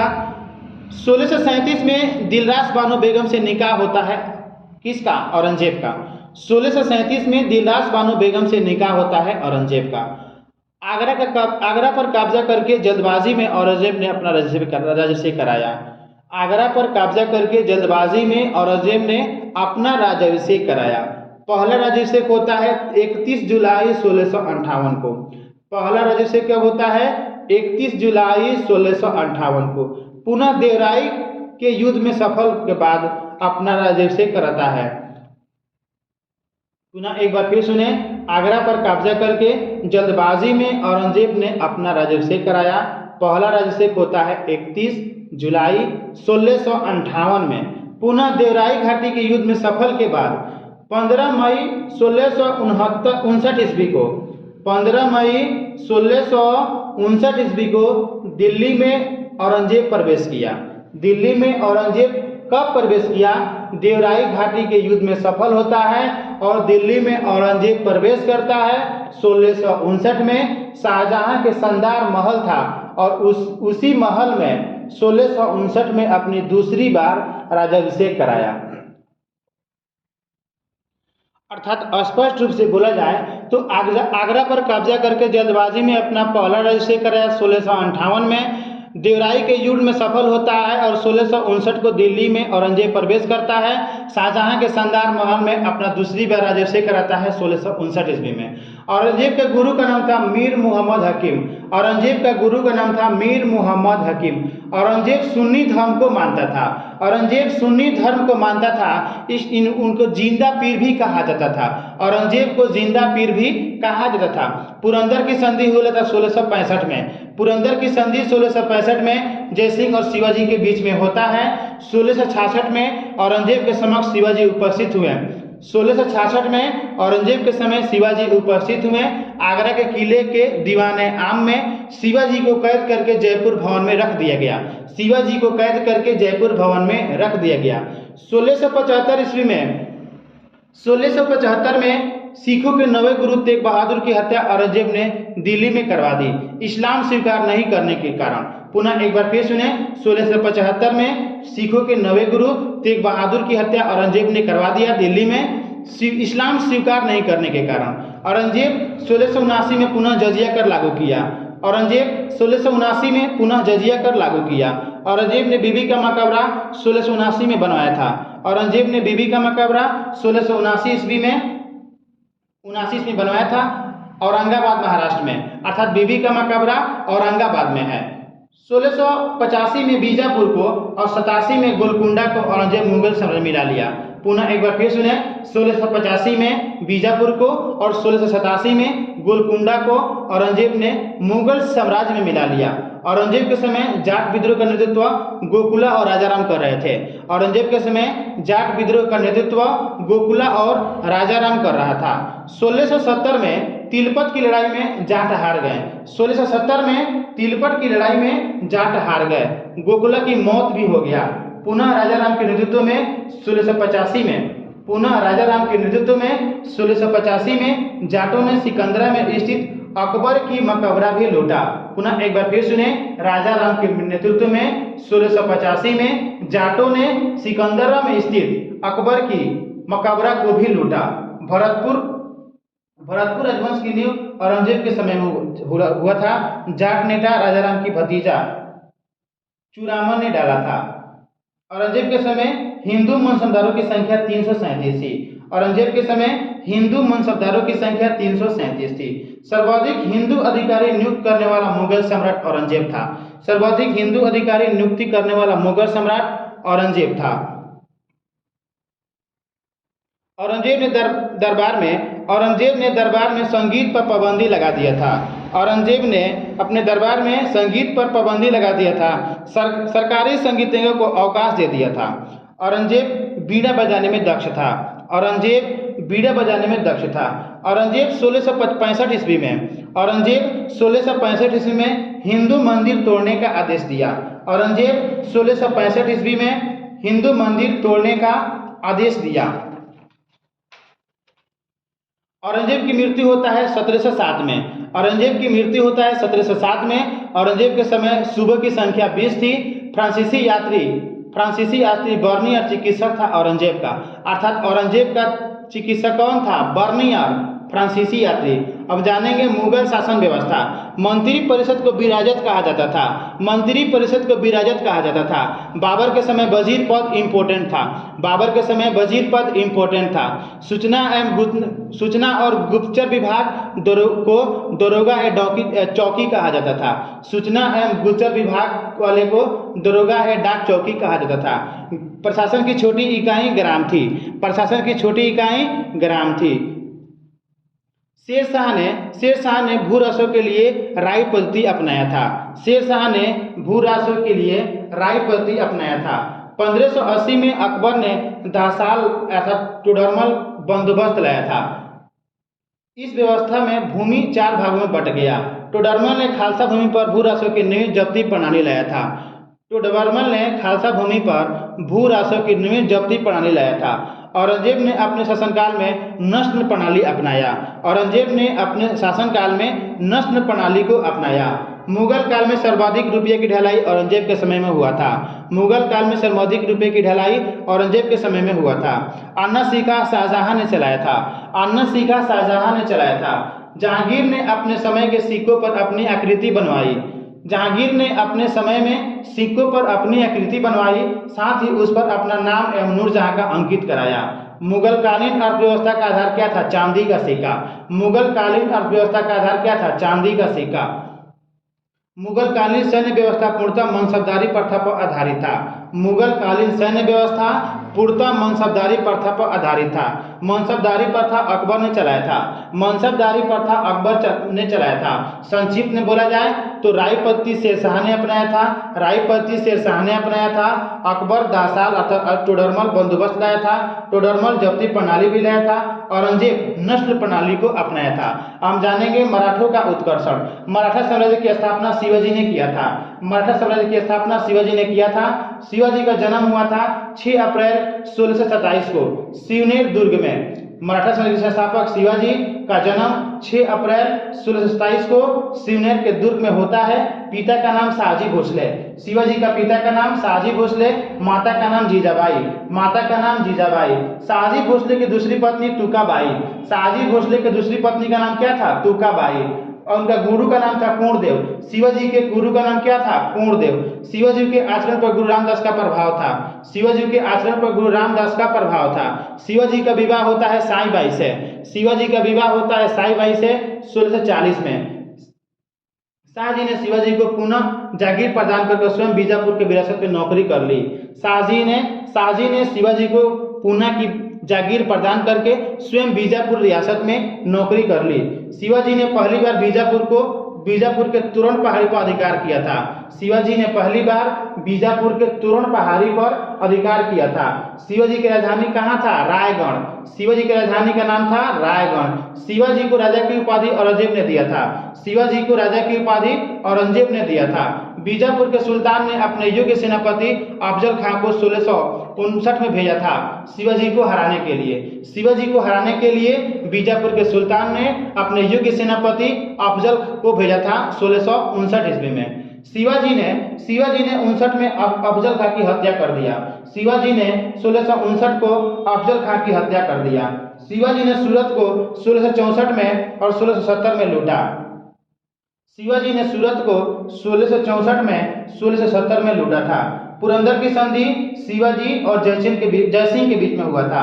पुरंदर की संधि जयसिंह और शिवाजी के बीच में होता है 1665 ईस्वी में। 1672 में शिवाजी ने पहनाला दुर्ग को बीजापुर से छीन लिया। 1674 को शिवाजी ने रायगढ़ की राजधानी बनाया। 1674 को शिवाजी ने रायगढ़ में राज्याभिषेक भी कराया। 1674 को, पुनः एक बार फिर सुने, 1674 को शिवाजी ने रायगढ़ में राज्याभिषेक कराया था। 1674 को शिवाजी ने रायगढ़ में अपना राज्याभिषेक कराया था। शिवाजी के राज्याभिषेक कराया श्री गंगा भट्ट, जाति उनका था ब्राह्मण, बनारस के विद्वान थे। शिवाजी को औरंगजेब ने 1666 ईस्वी में जयपुर भवन में कैद कर लिया। पुनः एक बार फिर सुने, शिवाजी को औरंगजेब ने 1666 ईस्वी में जयपुर भवन में कैद कर लिया, जहां वह 1666 में ही भाग निकले। शिवाजी की मृत्यु होता है 1680 में। शिवाजी की मृत्यु होता है 1680 में, मात्र 53 वर्ष की अवस्था में। शिवाजी के मंत्री परिषद को अष्टप्रधान कहा जाता है, जिसमें पेशवा पद इंपॉर्टेंट था। शिवाजी के मंत्रिमंडल को अष्टप्रधान कहा जाता है, जिसमें पेशवा पद इंपॉर्टेंट था। और उनका भाषा क्या था? मराठा। शिवाजी का भाषा क्या था? मराठा। शिवाजी को तोप अंग्रेजों ने दिया था। शिवाजी को तोप किसने दिया था? अंग्रेजों ने। कर व्यवस्था था मौलिक अंबर की कर व्यवस्था आधारित था। शिवाजी का उत्तराधिकारी कौन हुआ? संभाजी। शिवाजी के उत्तराधिकारी संभाजी। संभाजी की हत्या मकबर ने 1689 ईस्वी में कर दिया। राजा राम ने दूसरी राजधानी सतारा में बनाया। संभाजी के बाद राजा राम राज्याभिषेक कराया। संभाजी के बाद राजा राम राज्याभिषेक कराया। राजा राम ने दूसरी राजधानी कहाँ बनाया? सतारा में। 1700 ईस्वी में राजा राम मारा गया।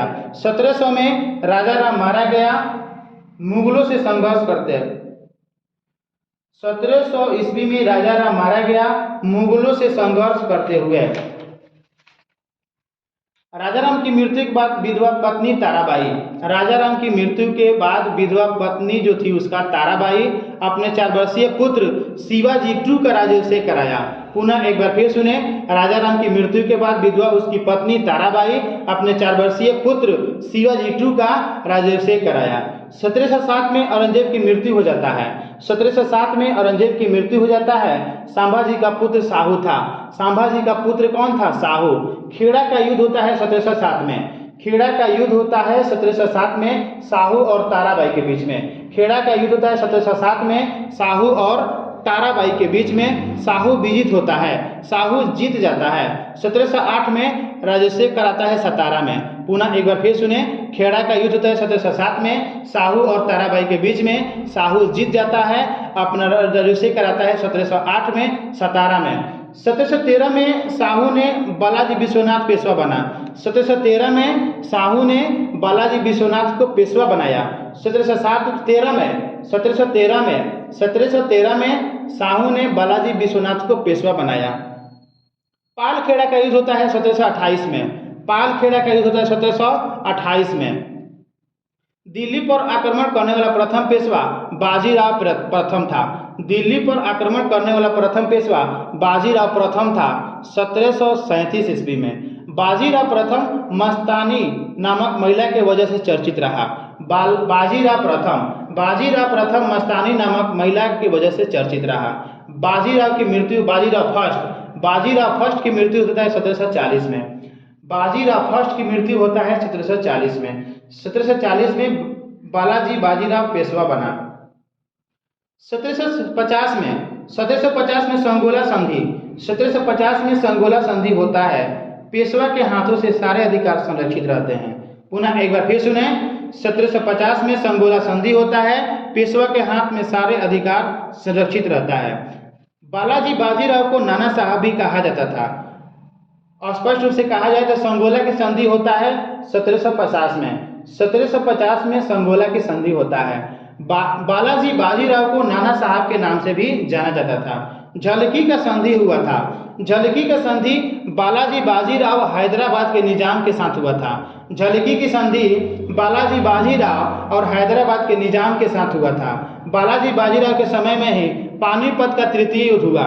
बाजीराव के समय में ही पानीपत की तृतीय युद्ध होता है 1761 में। मराठा हार जाते हैं। पानीपत की तृतीय युद्ध में 1761 में मराठा हार जाते हैं। इस हार का सहन नहीं करने के कारण बालाजी की मृत्यु हो जाती है। पुरंदर की संधि 1776 में होता है। पुरंदर की संधि 1776 में होता है। अगर ये वीडियो आपको अच्छा लगे तो कृपया मेरे चैनल को सब्सक्राइब कर दें, बेल आइकन को दबा दें ताकि नोटिफिकेशन सबसे पहले आप तक पहुंचे। ये हिस्ट्री का मध्यकालीन वाला जो पोर्शन है वह है। पुनः आधुनिक भारत का इतिहास भी हम प्रोवाइड कराएंगे। ठीक है।